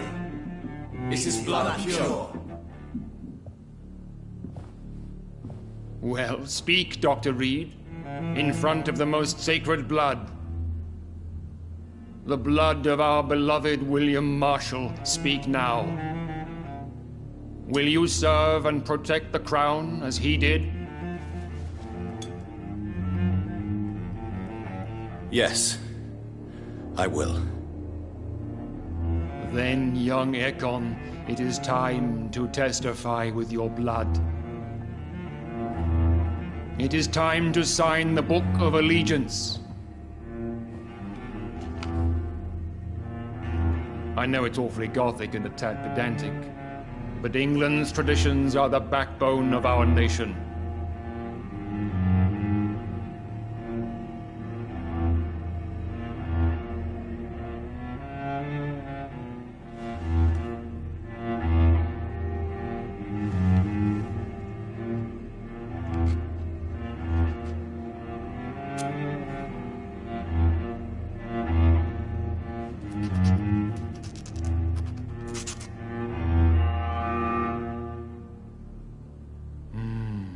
Delightful.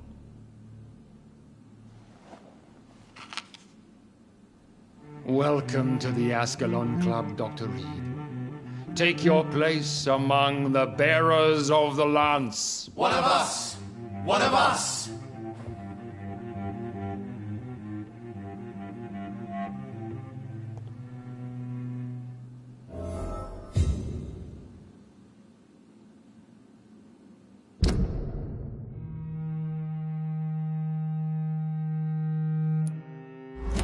I personally went patrolling last night in the West End. That went well, did it not? It is always useful to bolster the troops' morale, especially before a difficult battle. You have the makings of a general, my lord. I was, though very long ago. Well, not quite a general, but a proud defender of the crown. So why did you really want to meet me? Straight to the point again, young Ekon. All right, let's talk, you and I, Lance Bearer. I'm listening, my lord. According to my spies, you have worked with Dr. Edgar Swansea on the epidemic, and your findings were quite alarming. Do you know Edgar Swansea? Not personally, but I've been told he has some sort of immortal fetish and is a good friend of yours. Does it bother you that I consider him my good friend? As long as you reveal nothing of the club's inner workings, why should I forbid you engaging in conversation with the good Dr. Swansea? You were spying on me? Not personally. I rarely leave this building. But once he found you, Fergal kept me informed. Until you put an end to his mission. Who was Fergal?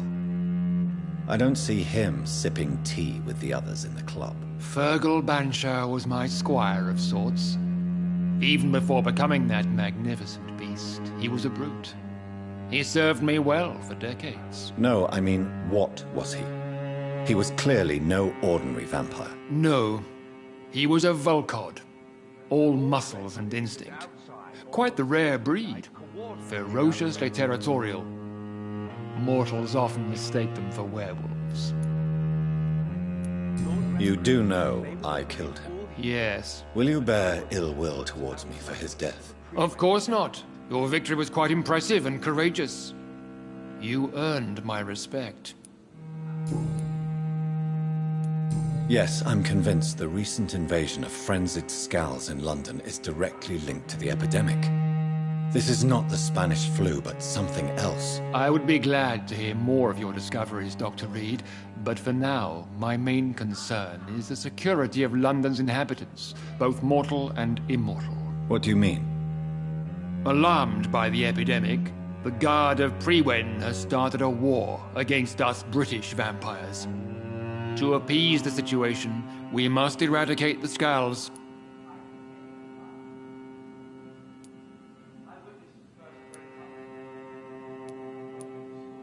I have met peaceful and wise Skulls. To exterminate them means we are no better than vampire hunters. Skulls are hideous, shameful creatures that give all Ekon a bad name. So, what do you want me to do? I want you to investigate the city thoroughly. I have reason to fear there are cases of contagion in this part of town. Our absolute priority is to find and cleanse them. And how would you like me to proceed? By all means necessary, Dr. Reed. You are now a member of the Ascalon Club and you have carte blanche. Interrogate the locals, follow all the leads you find, and get results. Some horned vampire revealing himself and singing obscure songs around the city. What is this new malevolence? Skulls have been spotted everywhere in London. How's your investigation going, Dr. Reed? Time is our enemy. I have a few questions for your lordship. All right, but be quick.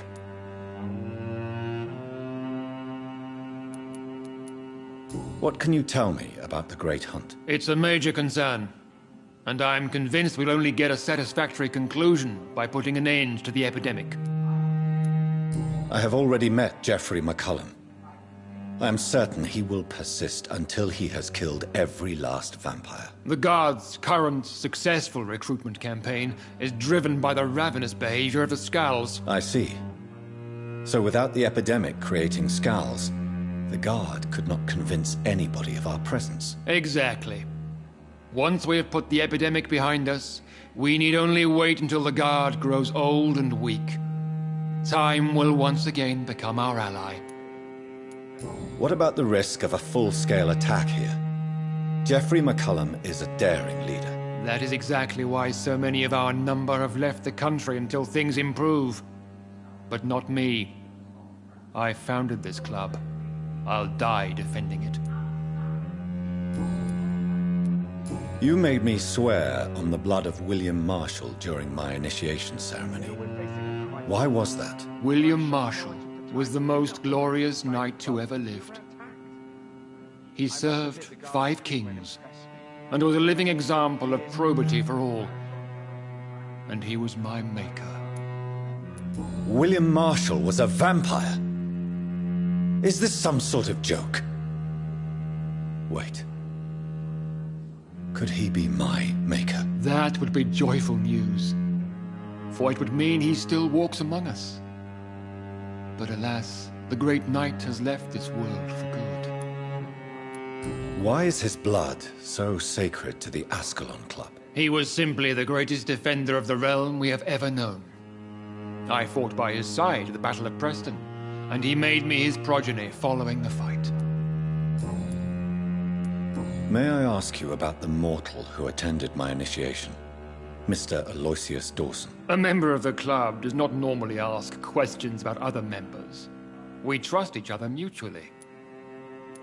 So he really is a member, then? Indeed. Only the most eminent members are allowed to attend such ceremonies. Even if I admit some of us fled during the first hours of the Great Hunt.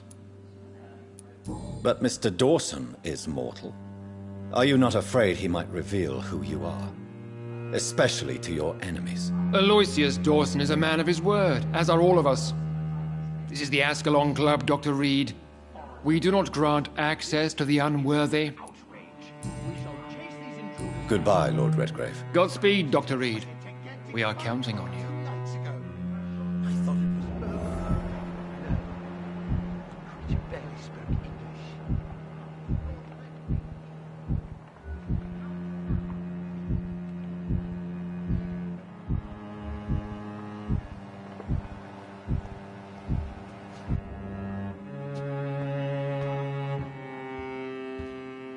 Good evening, Dr. Reed. How does it feel to be this evening's centerpiece, figuratively?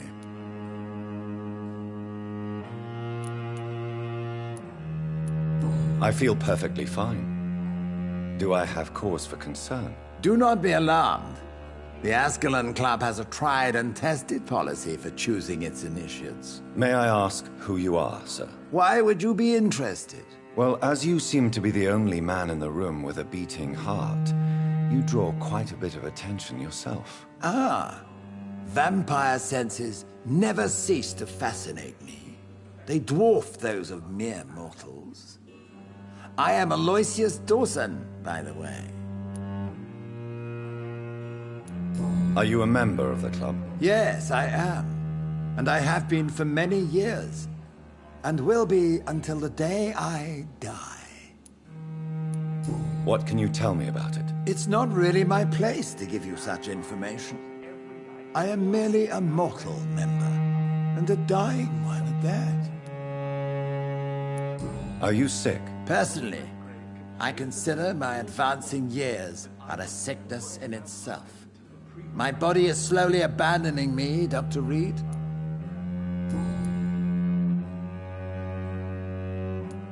Are you not afraid? You are surrounded by vampires. Sir, it's for that very reason that I joined the club in the first place.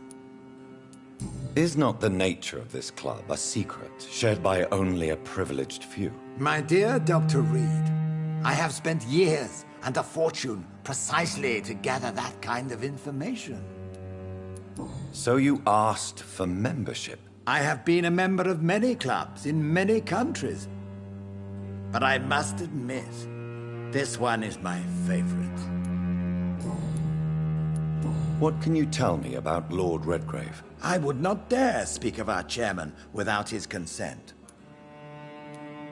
Mr. Dawson, of Dawson and Dawson, the wealthiest man in England. It is a pleasure to meet such a prominent figure of London. A withering London figurehead, to be precise. Are you sick, Mr. Dawson? I am a doctor, you know. My case is beyond the scope of traditional medicine.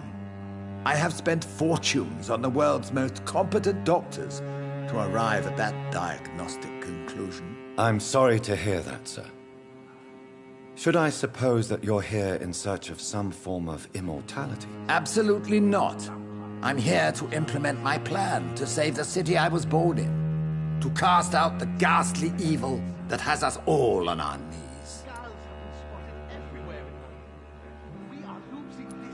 What do you know about the Guard of Prewin? I should not say this, but I admire their commitment. This is what the nation needs right now. But they are our enemies. They are not mine, Dr. Reed. Would you help them? No. There is a time for such methods. But brute force will not be enough to fight this plague. We have to think differently. What is the situation like in this part of town? I am sure Lord Redgrave will enlighten you more effectively than I. Money cannot solve every problem. This mysterious epidemic is going to require more than money can buy. You're right. Money is nothing unless one has the will to wield it. I have a plan, sir. A radical one that will save all that is essential in London. What is your plan, then? Quarantine and barricades are futile. What we need is a wall. A formidable, unscalable wall to isolate the deserving from the infected masses.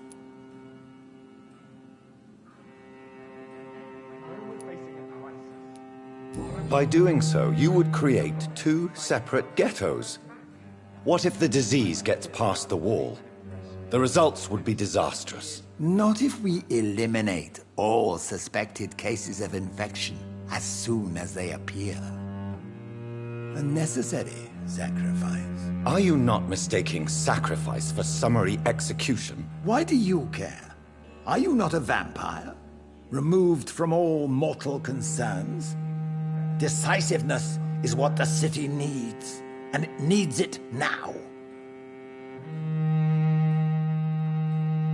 Welcome to the Ascalon Club, Doctor. We'll talk later, Dr. Reed.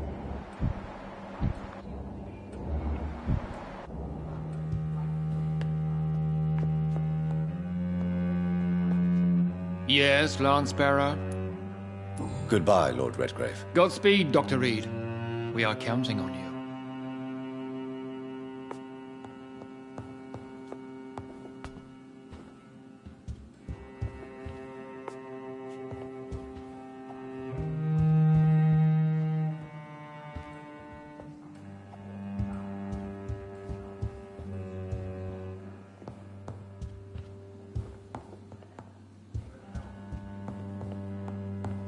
I personally went patrolling last night in the West End, and I spotted at least 2 foreign echoes. This...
Welcome to the Ascalon Club, then, Doctor.